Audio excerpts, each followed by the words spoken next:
हाँ तो दोस्तों, मैं उदय सर फिर से एक बार YouTube चैनल पर मैं आया। आज मैं आप लोगों को इंग्लिश ग्रामर पढ़ाऊंगा। इसमें यह मैं बतलाना चाहता हूँ आपको कि इंग्लिश ग्रामर पढ़ने से पहले आपको इंग्लिश ग्रामर से पहले बेसिक समझना पड़ेगा। वो बेसिक क्या है आप देखेंगे। बेसिक ग्रामर आप टेंस पढ़ते हैं बच्चों, बट उसका बेसिक नहीं जानते हैं। जैसे कि टेंस समझने का बेसिक रूल क्या है। टेंस समझने का बेसिक रूल जैसे कि आपको कहता है कि सब्जेक्ट, आप बराबर सुनते हैं सब्जेक्ट। सब्जेक्ट क्या है? सब्जेक्ट को हिंदी में कर्ता कहते हैं। मीन्स कर्ता मीन्स क्या हुआ, अर्थात सब्जेक्ट मीन्स क्या हुआ, काम करने वाले को सब्जेक्ट कर्ता कहते हैं। बच्चों, काम करने वाले को सब्जेक्ट अर्थात कर्ता कहते हैं। एग्जाम्पल, मैं पढ़ता हूं। पढ़ने का काम कौन कर रहा है? मैं। तो मैं क्या हो गया? सब्जेक्ट। हमने कहा काम करने वाले को सब्जेक्ट कहते हैं। मैं पढ़ता हूं पहला एग्जाम्पल में, तो पढ़ने का काम क्या कर रहा है? मैं। तो मैं सब्जेक्ट हो गया, क्योंकि काम करने वाले को सब्जेक्ट कहते हैं। राम लिखता है, लिखने का काम क्या करता है? राम। काम करने वाले को क्या करते हैं? सब्जेक्ट। तो यहां राम सब्जेक्ट हो गया। चलिए, सीता किताब पढ़ती है। किताब पढ़ने का काम कौन करती है? सीता। इसलिए सीता को क्या कहेंगे? सब्जेक्ट कहेंगे। बच्चे, हमने कहा काम करने वाले को सब्जेक्ट कहते हैं। सीता किताब पढ़ती है। किताब पढ़ने का काम कौन करती है? सीता। इसलिए सीता सब्जेक्ट है। यहां देखेंगे नोट में, मैं, राम और सीता ये दिए हुए वाक्य का सब्जेक्ट है। मैं पढ़ता हूं, इसमें मैं सब्जेक्ट, राम लिखता है, राम सब्जेक्ट, सीता किताब पढ़ती है, सीता सब्जेक्ट है। चलो बच्चे, अब अगला देखते हैं। ऑब्जेक्ट। ऑब्जेक्ट को हिंदी में कर्म कहते हैं। कर्म है क्या? जिस पर क्रिया का फल पड़े। लो, अब यहां समझना क्रिया क्या है। क्रिया अर्थात कर्म, क्रिया अर्थात काम। तो जिस पर क्रिया का फल पड़े उसे ऑब्जेक्ट कर्म कहते हैं जी। गाय घास खाती है। गाय घास खाने का काम कौन करती है? गाय। गाय क्या हो गया बच्चा? सब्जेक्ट। खाती है, गाय क्या खाती है? घास खाती है। खाती हो गया वर्ब। वर्ब मीन्स क्रिया।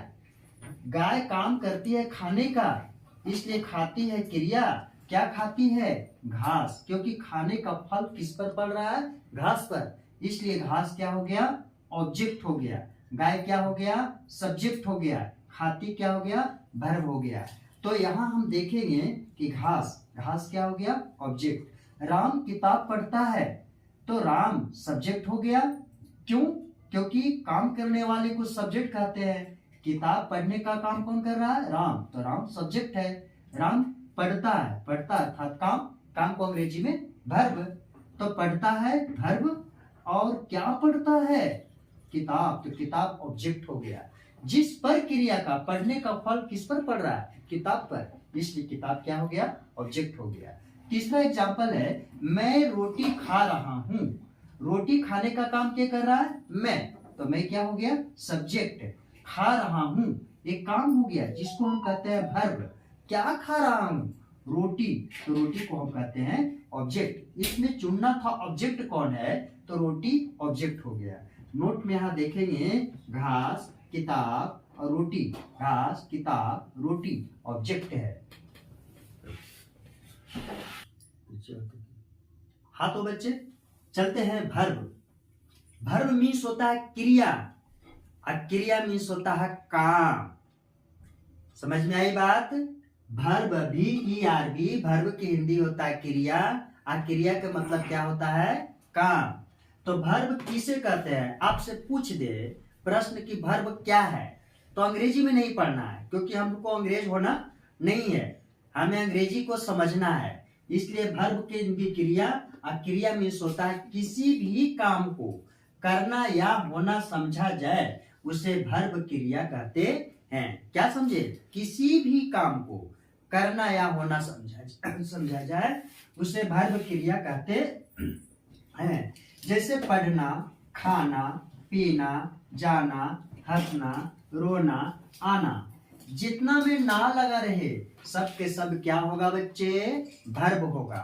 यानी पढ़ना भी क्रिया है, खाना भी क्रिया, पीना, जाना, हंसना, रोना, आना। मैं उम्मीद करता हूं बच्चे कि आप अच्छी तरह से समझे होंगे, क्योंकि इसके पहले मैं बताया कि किसी भी काम को करना या होना, जैसे खाना, पीना, खा रहे, जा रहे, खेल रहे, सब सारी को सारी क्रिया है। चलते हैं आगे। वर्ब के कितने भेद है? How many types of verb? तो there are 2 types of verb. मतलब कि वर्ब क्रिया के 2 भेद है।